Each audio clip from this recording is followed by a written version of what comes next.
This topic on viral lower respiratory tract infections is crucial, as viral respiratory infections cause significant morbidity and mortality worldwide, with recent pandemics highlighting their importance. By the end of this session, you will describe the microbiological properties of important respiratory viruses, including influenza virus, respiratory syncytial virus or RSV, SARS-CoV-1 and 2, and MERS-CoV.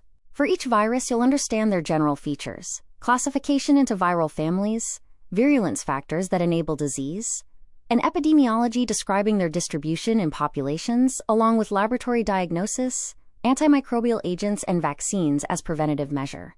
Bronchitis is caused mostly by viruses following upper respiratory tract infection. The process begins when viruses spreading from the upper respiratory tract infect bronchial epithelial cells. These cells line the airways and normally produce mucus and have cilia that clear debris. Viral infection triggers virus-induced release of pro-inflammatory cytokines, including interleukins and TNF-alpha, and chemokines that attract immune cells. These inflammatory mediators are released by both infected respiratory epithelial cells and recruited immune cells. This cytokine release contributes to both systemic symptoms like fever and malaise, and local symptoms including cough and chest discomfort. The inflammation results in hypersecretion of mucus in the bronchial airways. The excessive mucus production causes productive cough as the body attempts to clear the airways. The mucus can also obstruct airways, contributing to wheezing and shortness of breath. Importantly, the immune response itself is responsible for prolonged hyperreactivity of airways that can persist for weeks after viral clearance. This explains why cough often continues long after other symptoms resolve. The inflamed airways become hyperresponsive to irritants, cold air, and exercise. This pathogenesis explains why bronchitis treatment focuses on symptom relief rather than antibiotics, which don't affect viruses. In acute bronchitis, the bronchial tubes become inflamed and irritated. The pathogenesis typically begins when viruses infecting the upper respiratory tract spread downward to involve the bronchi. When viruses infect bronchial epithelial cells, several changes occur. The infected cells release pro-inflammatory cytokines and chemokines, signaling danger and recruiting immune cells. This triggers inflammation, causing the bronchial tube walls to become swollen and thickened, as shown in panel C of the diagram. The inflamed tissue appears red and edematous. Inflammation stimulates mucus-secreting glands to produce excessive mucus, far beyond the normal thin layer. This thick, often yellow or green mucus accumulates in the airways, visible as the green material filling the bronchial lumen. The combination of swollen walls and excess mucus narrows the airway passages, making breathing difficult. The inflammatory process also damages ciliated epithelial cells, impairing mucociliary clearance. Without functioning cilia to sweep mucus upward, secretions accumulate, triggering the characteristic persistent cough as the body attempts to clear the obstructed airways. Clinically, patients present with cough as the predominant symptom, initially dry but becoming productive of sputum. The cough can persist for weeks, even after other symptoms resolve, reflecting ongoing airway hyperreactivity. Let's examine a case illustrating bronchiolitis, the most common lower respiratory infection in infants. A 2-month-old child is brought to the physician with a 2-day history of febrile upper respiratory tract infection. The initial symptoms suggested a simple cold. However, the clinical condition deteriorated with worsening cough and dyspnea or difficulty breathing, necessitating hospital admission. This progression from upper to lower respiratory involvement is characteristic of bronchiolitis. On clinical examination, the child shows obvious respiratory distress with severe intercostal retraction, where the skin between ribs pulls inward with each breath, indicating increased work of breathing. Tachypnea is present with respiratory rate exceeding 70 breaths per minute, far above the normal 30 to 40 for this age. Tachycardia reflects the body's stress response. On chest auscultation, diffuse high-pitched wheezing is audible, caused by air flowing through narrowed small airways. Fine inspiratory crackles are heard, representing fluid and mucus in small airways popping open. Pulse oximetry shows oxygen saturation of 92%, indicating significant hypoxia. Chest X-ray reveals findings typical of bronchiolitis, including hyperinflation of both lung fields from air trapping and increased interstitial markings. The child requires hospital admission for oxygen therapy and supportive care. The diagram illustrates the structure of respiratory syncytial virus. RSV is an enveloped virus, makes the virus sensitive to detergents and drying, which is important for infection control. The envelope is studded with surface glycoprotein spikes that are crucial for infectivity. Two important proteins are the F protein for fusion and the G protein for attachment. The G protein binds to receptors on respiratory epithelial cells, initiating infection. The F protein then fuses the viral envelope with the cell membrane, allowing viral entry. The genome consists of single-stranded RNA. An important characteristic for infection control is that RSV can survive on non-porous surfaces, like countertops, for 3 to 30 hours. This environmental stability explains why RSV spreads easily in daycare centers and hospitals. However, RSV is readily inactivated by detergents and is heat labile, making proper cleaning and hand washing effective prevention measures. Let's understand the RSV bronchiolitis pathogenesis process step by step. Acquisition of infection occurs through close contact with an infected individual shedding virus in respiratory secretions, or through direct inoculation into the eyes and nose from contaminated hands or surfaces. The virus doesn't remain airborne long, so close contact is necessary. RSV replicates in bronchiolar respiratory epithelium, primarily involving the ciliated columnar cells lining the small airways. Unlike infections affecting larger bronchi, bronchiolitis specifically damages the smallest airways. The pathogenesis involves immunopathogenic mechanisms, where immune responses contribute to disease severity. Immune complexes form, IgE antibody production occurs triggering histamine release, and lymphocytic peribronchiolar infiltration develops, predominantly monocytes. Edema of bronchiolar walls and surrounding tissue contributes significantly to airway obstruction. This immune-mediated damage explains why symptoms often peak after several days of infection. Proliferation and necrosis of bronchiolar epithelium occur as infected cells die and slough off. Obstruction of small airway lumina results from this sloughed epithelium and from increased mucus secretion, leading to the clinical syndrome of bronchiolitis.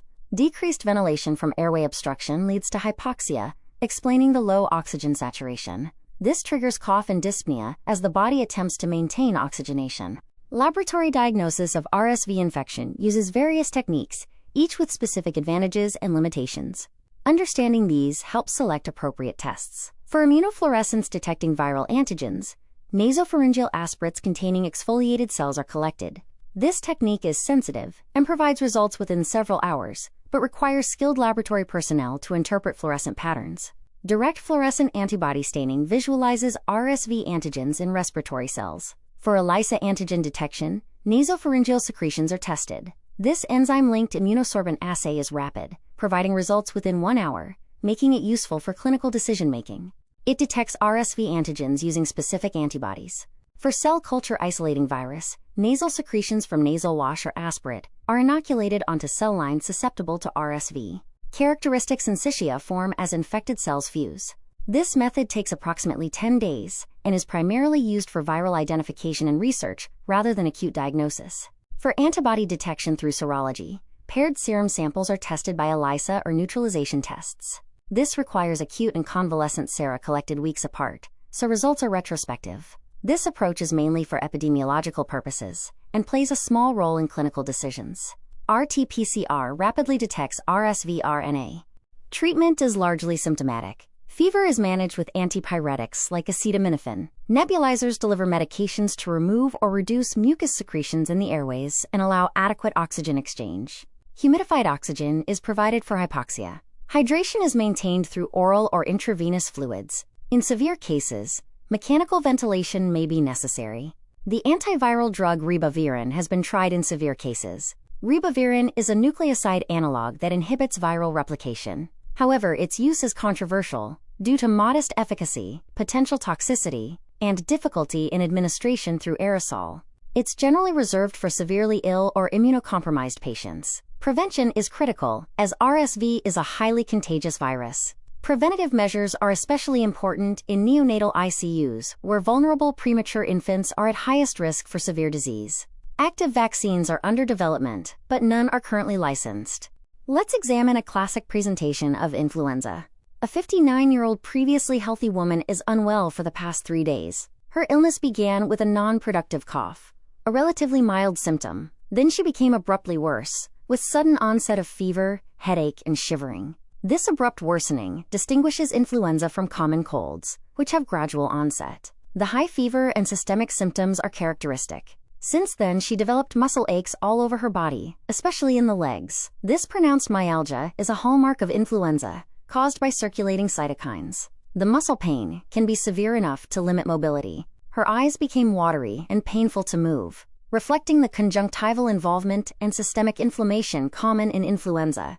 She was previously fit and well, taking no regular medications. This emphasizes that influenza affects even healthy individuals, though complications are more common in elderly, very young pregnant women and those with chronic diseases. On examination, she is febrile with elevated temperature. She has difficulty breathing through her nose due to nasal congestion and inflammation. However, there are no other abnormal physical signs. Lungs are clear, no rash, no focal neurological signs. This presentation is classic for uncomplicated influenza. The key features are abrupt onset, high fever, prominent systemic symptoms especially myalgia, and respiratory symptoms. The diagnosis is primarily clinical, though laboratory confirmation helps during outbreaks. Influenza viruses are classic respiratory viruses causing endemic, epidemic, and pandemic disease. There are 3 types of influenza virus designated A, B, and C, based on their internal proteins, nucleoprotein, and matrix protein. Influenza A is the most important clinically. It causes both epidemics, which are localized outbreaks, and pandemics, which are worldwide spread of new strains.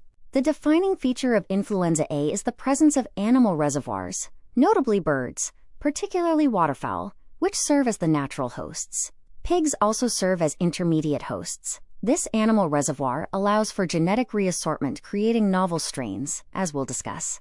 Influenza A viruses are further classified by their surface proteins hemagglutinin, or H, with 18 subtypes, and neuraminidase, or N, with 11 subtypes. Human pandemics have been caused by H1N1, H2N2, and H3N2 subtypes. Influenza B causes only epidemics, not pandemics. There's no significant animal reservoir. Humans are the primary host.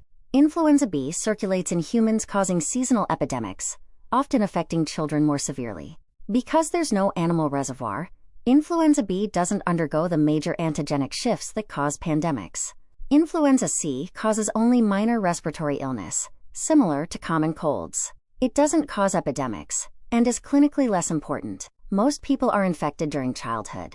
Influenza has segmented RNA genomes. The genome consists of single-stranded RNA that's segmented into 8 separate pieces. This segmentation is crucial because if a single cell is infected with 2 different influenza strains, the segments can mix or reassort during replication, creating new combinations, a process called genetic reassortment that we'll explore. The virus envelope, derived from host cell membrane, has critical surface spikes. Hemagglutinin, or H protein, is responsible for viral attachment to host cell sialic acid receptors. It's called hemagglutinin because it causes red blood cells to agglutinate, a property used in diagnostic tests. The H protein is a major target for neutralizing antibodies and vaccines. Neuraminidase, or N protein, is an enzyme that cleaves sialic acid.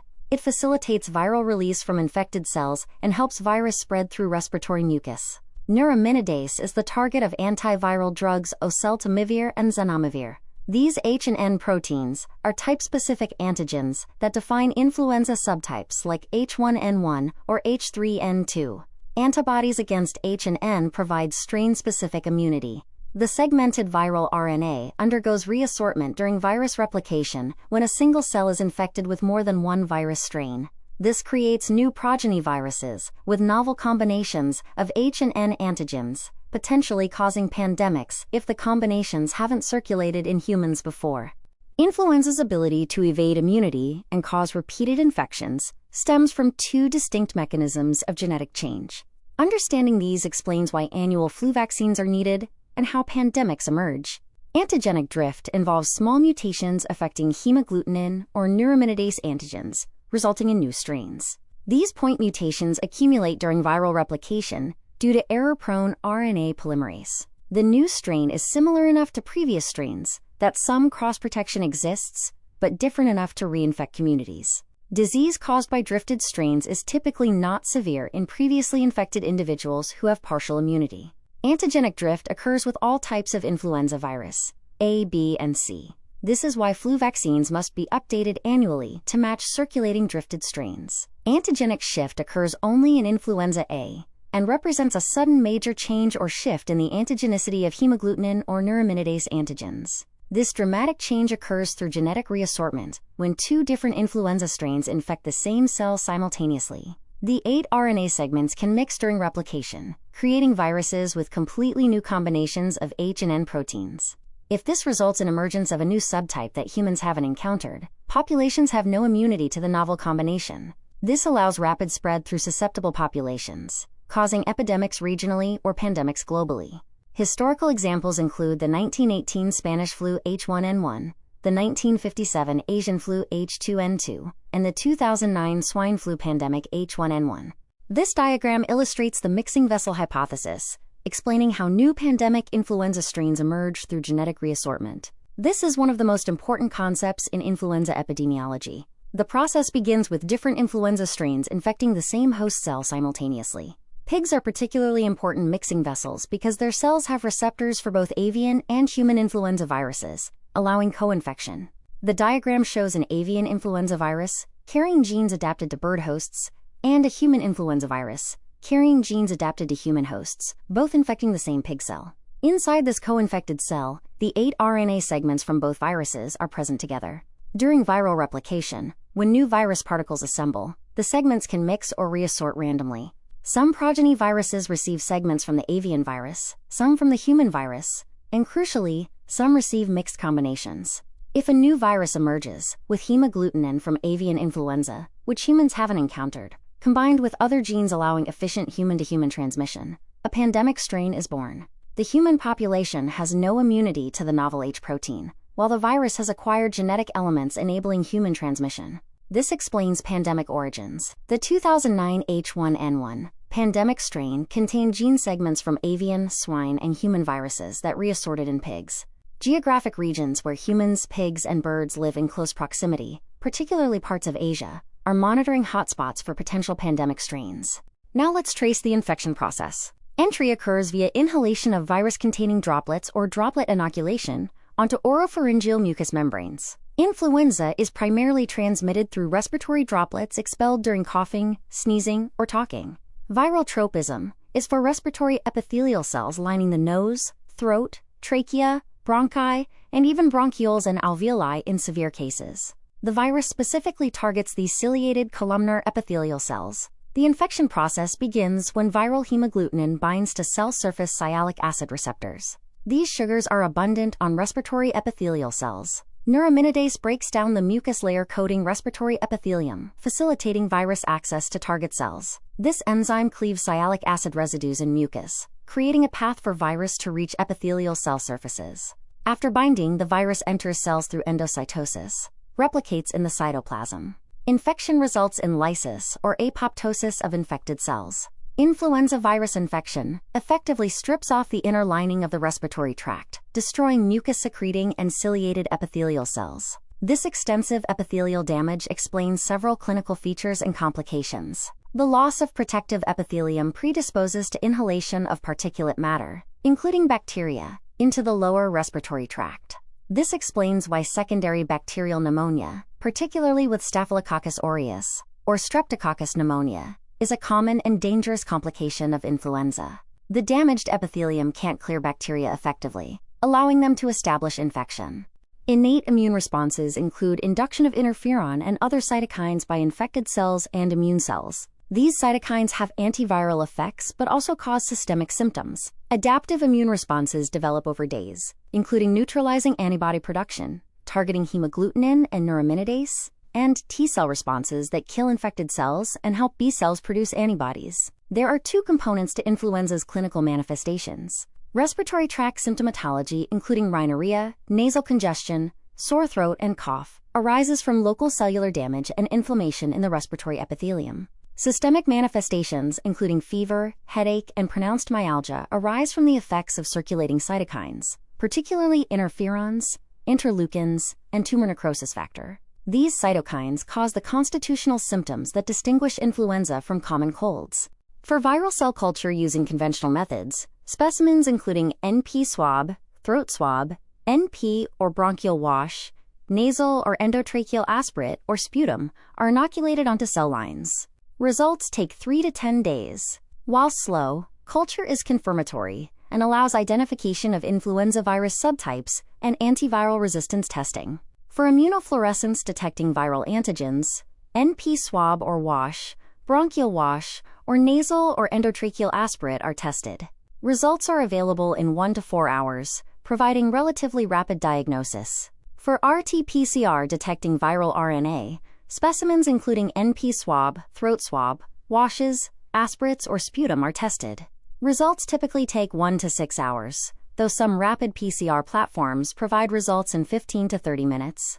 RT-PCR is confirmatory, highly sensitive and specific, and identifies influenza types and subtypes. For ICT detecting antigens, NP swab, throat swab, nasal wash, or nasal aspirate are tested. This rapid point-of-care test provides results in 15 to 30 minutes and is used during outbreaks. For serology detecting antibodies, paired serum samples are tested by CFT, HAI test, or ELISA. This requires 3 to 4 weeks for convalescent sample, so it's for epidemiological purposes and retrospective diagnosis.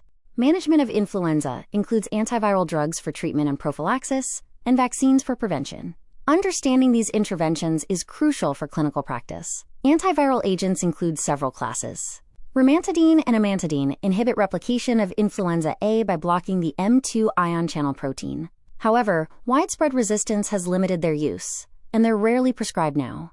Zanamivir, given by inhaler, and oseltamivir, given orally, are neuraminidase inhibitors effective against both influenza A and B viruses. They prevent viral release from infected cells by blocking neuraminidase enzyme. Antivirals can reduce infection severity and duration by 1 to 2 days, but should be given within 1 to 2 days of disease onset for maximum benefit. They're also effective for prophylaxis if given within 48 hours of symptom onset, reducing transmission risk. Influenza vaccine prevents infection and is especially important for those at risk of complications, including elderly persons over 65, people with cardiopulmonary disease, diabetes, immunosuppression, and pregnant women. The standard vaccine is egg-grown inactivated vaccine containing influenza A strains, typically 2 strains, representing different H subtypes, and influenza B. It's given by parenteral injection, usually intramuscular. The vaccine must be given before flu season, ideally in early autumn, as it takes 2 weeks to develop immunity. Let's examine a case illustrating severe acute respiratory syndrome. A 44-year-old woman presents to the emergency department with concerning symptoms developing over 2 days. She complains of fever, indicating systemic infection. She has a cough, initially non-productive but worsening. She experiences myalgia or muscle aches, suggesting significant cytokine release. She has mild shortness of breath, which is concerning as it indicates lower respiratory tract involvement. Additionally, she had headache and several episodes of diarrhea in the last 24 hours. The gastrointestinal symptoms are important. Diarrhea is common in SARS because the virus infects intestinal epithelium. Her occupation and exposure history are crucial. She's a nurse's aide, working in a busy hospital, a high-risk setting for healthcare-associated infections. Most importantly, she had taken care of a patient with severe respiratory illness 4 days before feeling ill. This exposure history is critical for considering SARS or other emerging respiratory viruses. She doesn't have underlying disease, emphasizing that SARS affects even healthy individuals, though outcomes are worse with comorbidities and advancing age. This presentation: fever, respiratory symptoms, exposure to a case, and healthcare setting should immediately raise concern for SARS, MERS, or COVID-19 depending on epidemiological context. Infection control measures including isolation must be immediately implemented. This case highlights the importance of detailed exposure and travel history in diagnosing emerging infections. This illustrates the emergence and spread of 2 important novel coronaviruses causing severe respiratory disease, SARS-CoV-1 in 2003 and MERS-CoV in 2012. SARS-CoV-1 emerged in Guangdong Province, China in late 2002, spreading rapidly to other countries through international travel. The outbreak lasted from November 2002 to July 2003, affecting over 8,000 people across 29 countries with approximately 10% mortality. SARS demonstrated how a respiratory virus could spread globally within weeks. The outbreak was eventually controlled through aggressive public health measures, including case identification, isolation, contact tracing, and quarantine. No cases have been reported since 2004, though the virus persists in animal reservoirs. MERS-CoV, or Middle East Respiratory Syndrome coronavirus, emerged in Saudi Arabia in 2012 and continues causing sporadic cases. It's endemic in the Arabian Peninsula with periodic outbreaks. MERS has higher mortality, approximately 35%, but lower transmissibility than SARS. Most transmission occurs in healthcare settings, though the virus can spread through close contact. Both viruses are zoonotic, jumping from animals to humans. SARS-CoV-1 originated in bats, transmitted to humans through civet cats and live animal markets. MERS-CoV also originated in bats, but is transmitted to humans through dromedary camels. These outbreaks demonstrated that coronaviruses could cause severe disease and highlighted the importance of surveillance for emerging infections and rapid public health response. They foreshadowed the COVID-19 pandemic. Coronaviruses are circular or spherical in shape and has one of the largest viral RNA genomes. This large genome is surrounded by an envelope. The most distinctive feature is the presence of club-shaped spikes called peplimers projecting from the envelope. These give the appearance of a solar corona or crown when viewed under electron microscopy, which is how coronaviruses got their name corona, meaning crown in Latin. The viral spike protein, designated S protein, is the key virulence factor. S proteins bind to angiotensin-converting enzyme 2 or ACE2 receptors on host cells. ACE2 is expressed on respiratory epithelial cells, alveolar cells, and various other tissues, including intestinal epithelium and vascular endothelium. This explains the multi-organ involvement seen in severe COVID-19. The S proteins play an important role in inducing both neutralizing antibody responses and cellular immune responses. They are the primary target for vaccines and therapeutic antibodies. Most COVID-19 vaccines are designed to elicit antibodies against the S protein, preventing viral attachment to ACE2 receptors. SARS presents with acute onset of fever, typically high-grade, myalgia causing significant muscle aches, chills, and a cough that develops acutely. The illness rapidly progresses to viral pneumonia affecting the lower respiratory tract. Initial symptoms may resemble influenza, but progression to severe respiratory distress distinguishes SARS. SARS caused widespread outbreaks in Southeast Asia, particularly affecting China, Hong Kong, Singapore, and Vietnam, with secondary spread to Canada and other countries through air travel. The outbreak demonstrated global vulnerability to emerging infectious diseases. SARS resulted from an animal coronavirus jumping the species barrier to humans. The virus originated in horseshoe bats, which are natural reservoirs for many coronaviruses. In wildlife markets, the virus jumped to palm civets, which then transmitted it to humans. After initial human infection, the virus acquired the capacity to spread efficiently from human to human, particularly in healthcare settings. Transmission occurs by direct and indirect contact with respiratory secretions, through coughing and sneezing, and interestingly, through feces. The virus replicates in intestinal epithelium and is shed in stool, creating potential for fecal-oral transmission, especially in settings with poor sanitation. Pathogenesis involves both viral effects and immune-mediated damage, which we'll explore next. Virus entry to the respiratory tract occurs by direct and indirect contact with respiratory secretions from infected individuals or contaminated surfaces.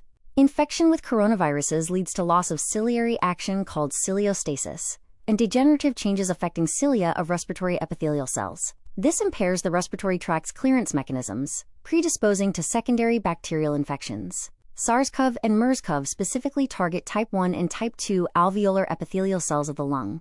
Type 1 cells cover most alveolar surface area and are crucial for gas exchange. Type 2 cells produce surfactant. Both coronaviruses also infect differentiated bronchial epithelial cells. Desquamation or sloughing of alveolar epithelial cells leads to cytoarchitectural changes. Hyaline membrane formation develops within alveoli. Protein-rich fluid and cellular debris coat alveolar surfaces, characteristic of acute respiratory distress syndrome. Diffuse alveolar damage occurs with inflammation and edema. Multinucleated giant cells form from fusion of infected cells. Innate immune dysregulation significantly contributes to SARS and MERS pathology. Excessive cytokine production, called a cytokine storm, causes more damage than the virus itself. High levels of pro-inflammatory cytokines damage lung tissue and cause systemic effects. Disease severity increases with age and underlying comorbidities, including diabetes, hypertension, and chronic lung disease. SARS-CoV also infects intestinal epithelium, with virus shed in feces. Diarrhea in SARS is partly from direct intestinal infection. Laboratory diagnosis primarily uses SARS-CoV RNA detection by PCR in clinical specimens. Respiratory samples including nasopharyngeal swabs, sputum, and bronchoalveolar lavage are tested. Feces can also be tested as the virus is shed there. RT-PCR provides rapid, sensitive, specific diagnosis. Serology detecting antibodies to SARS-CoV can confirm diagnosis retrospectively or identify exposed individuals, useful for epidemiological studies. Treatment is primarily supportive, as no specific antiviral drugs have proven effective against SARS. Supportive care includes oxygen supplementation, mechanical ventilation for respiratory failure, maintaining hydration and nutrition, and managing complications. Various antivirals were tried during the outbreak, including ribavirin, lopinavir-ritonavir, and interferon, but evidence for efficacy was limited. Prevention focuses on infection control. Airborne precautions include wearing N95 respirators or equivalent, as SARS spreads through aerosol-generating procedures. Contact precautions for droplet transmission include wearing gowns and gloves when contacting infected secretions. Hand washing is critical. Isolation of infected individuals and quarantine of contacts prevents spread. Stringent infection control measures in hospitals are essential, as healthcare settings were major amplification sites during the outbreak. No vaccine has been developed for SARS-CoV-1, though vaccine platforms developed for SARS informed COVID-19 vaccine development. The SARS outbreak was eventually controlled through public health measures, demonstrating the importance of rapid response. COVID-19, caused by SARS-CoV-2, shares structural similarities with SARS-CoV-1, using the same ACE2 receptor for cell entry. COVID-19 has caused a global pandemic with millions of deaths worldwide. The virus demonstrates higher transmissibility than SARS-CoV-1, spreading efficiently through respiratory droplets, aerosols, and contact with contaminated surfaces. Clinical presentation ranges from asymptomatic infection to severe pneumonia with acute respiratory distress syndrome. Common symptoms include fever, cough, shortness of breath, loss of taste and smell, fatigue, and body aches. Severe cases develop hypoxia requiring oxygen or mechanical ventilation. Diagnosis uses RT-PCR, detecting viral RNA from nasopharyngeal swabs. Rapid antigen tests provide quicker but less sensitive results. Serology detects previous infection. Treatment includes supportive care, supplemental oxygen, antivirals like remdesivir and Paxlovid, anti-inflammatory medications including dexamethasone in severe cases, and monoclonal antibodies for high-risk patients. Prevention includes multiple effective vaccines using various platforms: mRNA vaccines, viral vector vaccines, and inactivated virus vaccines. Vaccines significantly reduce severe disease and death. Non-pharmaceutical interventions include masking, physical distancing, hand hygiene, and ventilation improvements. The pandemic has highlighted the importance of global cooperation, surveillance systems, rapid vaccine development platforms, and public health preparedness for emerging infectious diseases.